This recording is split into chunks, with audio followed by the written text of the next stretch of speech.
What is going on, Laker fans? Thank you very much for tuning in. Appreciate you guys being a part of the show. Had to get a video up today. Just kind of want to recap a little bit, talk a little bit about what's gone on, but specifically for me, I want to talk about Rob Pelinka and Rob Pelinka's offseason, what he's done so far for the Lakers. And yesterday there was so much going on that it was hard to kind of really react to all the different things that the Lakers were doing, really get a second to give your opinion about certain players, what you like, what you don't like. So I'm going to spend a little bit of time doing that and how Rob Pelinka really just kind of focused on role players this offseason. He wasn't star chasing, and how you could see from his perspective how he's adjusted since his time as president of basketball operations for the Lakers. So I appreciate you guys being a part of the show.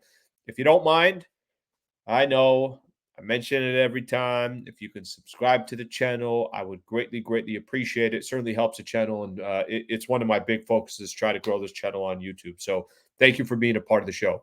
Okay, so let's get kind of want to recap a little bit here, but also at the same time, the Lakers still do have one more roster spot available. So I think there's some question marks out there what the Lakers are going to do. They technically have two spots available, but I think they're only going to fill in one of those spots, is what it sounds like. It's kind of something that the Lakers have done in the past where they always have one roster spot open, and it gives them some options and some flexibility of what to do during the season. Jovan Buha had put this out there, and I've read a couple articles about it. Lakers targeting another big man with its 14th roster spot. They're likely to carry 14 guaranteed contracts into the season, leaving one roster spot open, like I mentioned. Mo Bamba, whom the Lakers waived on Thursday, and Tristan Thompson, who joined the team right before the playoff run, remain options to fill the 14th spot, according to league sources. The big man market has been dry so far during the free agency period, so the Lakers could also wait to see if better options present themselves. Um, I'm not going to talk too much about that final roster spot. I guess I'll throw it out to Laker fans. What do you want to see them do with that final roster spot? Would you prefer them to go get a big? Would you prefer them to go get another shooter? I'm sure they got plenty of wings, so they don't need anything from a wing perspective. But I think another big is probably most likely. Yes, they picked up Jackson Hayes, but I think getting another wing, or I'm sorry, getting another big would make the most sense of some of the options that are out there. So feel free to put on the comments there. If you're asking me between Mo Bamba and Tristan Thompson, yeah, I'll go ahead and take Mo Bamba. I'll take my chances with that. I understand Tristan's got a lot of experience. I actually don't think Mo Bamba really had that much of an opportunity to kind of show what he can do with the Lakers. Granted, some of that is because he had injuries. I think it was an ankle injury that held him out for most of the playoffs. Um, but for me, if you're asking between those two players specifically, yeah, I'm gonna go ahead and take my chances with Mo Bamba than I am with like I mentioned with Tristan Thompson. Now, listen, maybe Wendy and Gabriel comes back to the Lakers. Bismack Biyombo, I don't know if anything happened with him yet, but I know that he was one of the bigs out there. I'm a fan of Bismack Biyombo's game, so that could be obviously an option as well. Okay. Again, I'm just going to point that out. I'm going to mention it if you have that last roster spot or that 14th spot. If there's a player out there that you'd like to see for the Lakers, feel free to put in the comments. Something else to keep in mind, I know Cody Zeller within the last hour or so is signing with the Pelicans. Former Los Angeles Laker Lonnie Walker, this happened in the last half hour or so, at least half hour from when I'm recording this, has agreed to a deal with the Brooklyn Nets, a 1-year deal with the Brooklyn Nets. So Lonnie Walker, what a weird kind of career with the Lakers. Lonnie Walker was um, a starter. He was somebody that I think there were times where we're all sitting back and it's like, hey, is this the third best player on this Lakers team? And then he gets injured, trade deadline happens, and you basically just don't see him.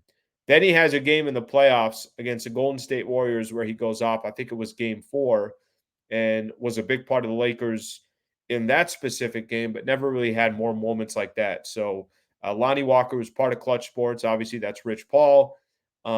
He is signing with the Brooklyn Nets. Okay, now what I really want to get into is specifically about what the Lakers and what Rob Pelinka did over these last couple days. This is the main thing that I want to point out in this conversation. The main thing I want to point out in the conversation is that um, Pelinka was very upfront from the exit interviews to free agency of what his game plan was, what he wanted to do. That the Lakers were not going to go star chasing or star hunting or any of that stuff. Kyrie Irving, it wasn't happening.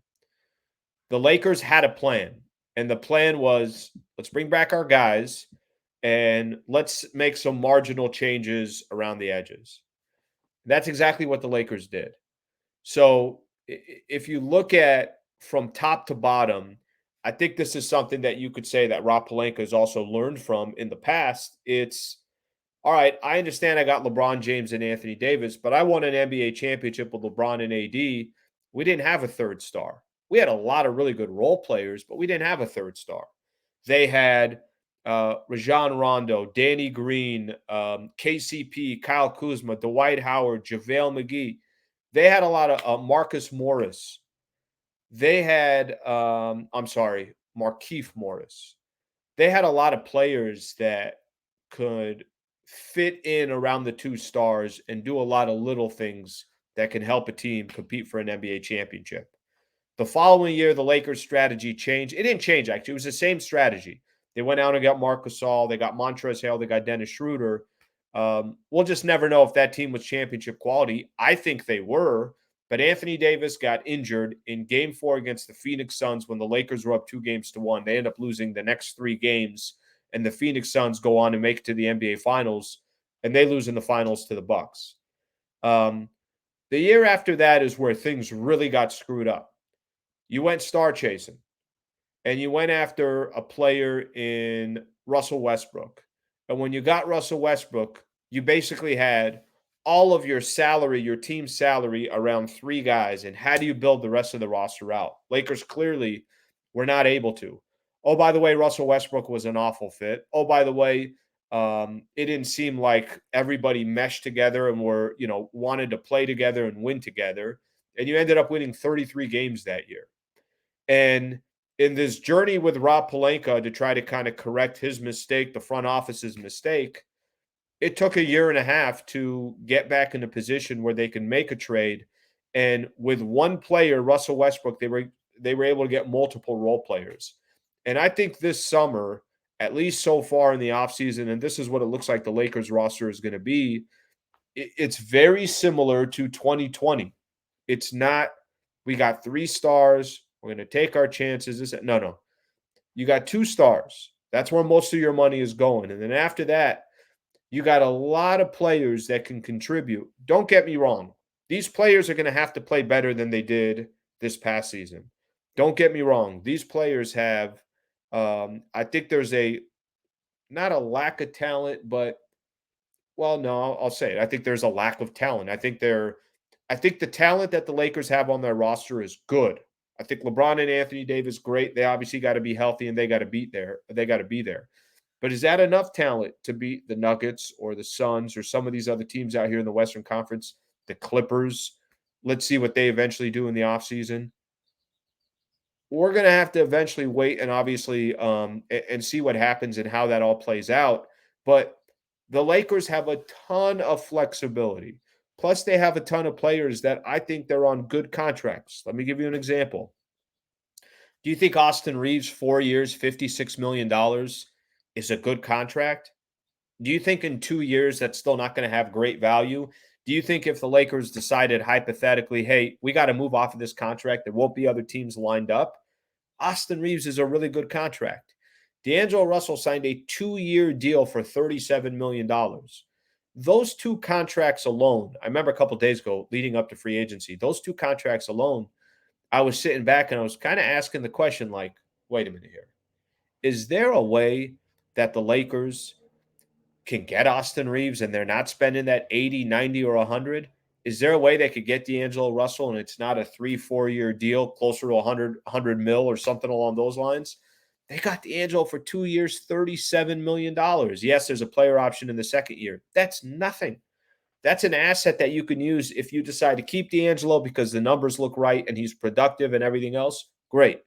Or you want him for the 82 game grind, and then it's a war after that to figure out who plays in the playoffs and who gets the majority of the minutes. Fine. Do you want to, as an example, to throw him out? Do you want to trade him at the deadline? That's a very attractive contract. Again, it's not a bad contract. The Gabe Vincent contract, the 3 years, $33 million. He was the starting point guard for the Miami Heat in this finals run. Plays defense. He can hit shots, timely shots. The moment he doesn't seem like he's worried about it, they got Gabe Vincent for 11 a year. That doesn't seem like a terrible contract. A player that's going to play defense, has a grit and a grind to him. Rui Hachimura. Rui might be the only player that you look at actually out of all these contracts and you're like, all right, Rui, you got some work to do. 3 years, $51 million. You got some work to do. But even that, it's not a bad contract. He's at a great age. He's got great size. His length, his ability on defense, the opportunities are only going to, I think he's only going to get more and more comfortable with the Lakers. The 3 years, $51 million. And then we know they got Taurean Prince. They got Cam Reddish. Taurean Prince, I think, is going to get some PT. I think Cam Reddish has a little bit of work to do, but it's more going to be about wing depth and then the Jackson Hayes contract as well. I'm having a difficult time of any of these networks that are talking about the Los Angeles Lakers looking at what Rob Pelinka did in the offseason and having some sort of negativity for what he did. Now, listen, is it a perfect roster? No, it's not. Are they going to be the favorites to go come out of the West? No, they're not. But I think they did the best they can with what they had. Would I have liked to keep Dennis Schroeder? Yes. Okay, you know what? He went and got paid somewhere else. That's all right. Some of these other guys that the Lakers lost, I'm not going to lose too much sleep over. And I think the players that the Lakers were able to acquire and re-sign were the right players to re-sign. I'm going to go back to this of what I said in the past. What your president of basketball operations, what your GM, what they're trying to do, what they should be trying to do is obviously you want to build the right players around the stars. I think the Lakers have done that. You also want to make sure that you have flexibility with your contracts.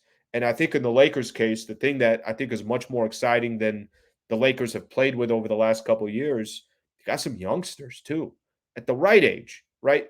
I'm not a fan of 19, 20, 21-year-olds on a team that's competing for a championship. But 25, 26, 27, that's okay. Those are good ages. And these are guys, most of these guys already went through a championship run, or in Gabe Vincent's case, got to the NBA Finals. So the age-wise, some of these guys are young enough to grind it out in the regular season, which the Lakers will definitely need them to do, but also enough experience that once you're in the playoffs, hopefully those guys are not afraid of the moment and they can come through. So I'm going to throw a couple things over to you guys, Laker fans. And it's okay to be critical on the front office, critical on Rob Pelinka, critical on what they've done. Or if you got a ton of praise for what they've done, you could obviously highlight that as well. But that's the question that I have more than anything else right now, Laker fans, is what do you think of what the Lakers did? How do you like the moves? What do you think of Rob Pelinka's offseason? And I know we still got another roster spot left, but I think it's pretty safe to say this is the roster that the Lakers have. I'm excited about it. I am. I think walking into this offseason, my biggest concern was, hey, maybe some of these guys end up somewhere else. But a bigger concern was maybe you threw out contracts that, you felt pressure to just bring guys back, but the numbers don't make sense. I don't think Pelinka did that. I really don't think Pelinka did that. I'm going to, of the contracts, the 4-year 56 for Austin Reeves sounds good. The D'Angelo 2 years for 37 sounds good. Gabe Vincent 3 for 33, and Rui with the 3 years, $51 million. I'm going to go back to it. That's the only one that I say Rui's got some work to do. But I think that's also one of the guys that has the potential and the most upside of any of these players that are out there. They all got upside. Don't get me wrong. Reeves has incredible upside. Gabe Vincent, I'm excited to see him play. But Rui, his 6'8", 6'9" frame, his playing with LeBron and Anthony Davis over an 82-game stretch and knowing what to do, his defensive abilities, that's a ton of upside. So that's the portion that I'm talking about. So Laker fans, I'm going to leave it right there. I want to make sure that I got one of these out here on what's today, July 2nd. I appreciate you guys being a part of the show. Please subscribe to the channel. I'll come back. Let's figure out what happens here. I might throw something up NBA if Dame eventually gets traded, or if something happens with James Harden or something like that. I might do another video. But as of now, Pelinka's off season. Tell me what you guys think. Thank you for being a part of the show, and get with you guys soon. Thanks, Lakers.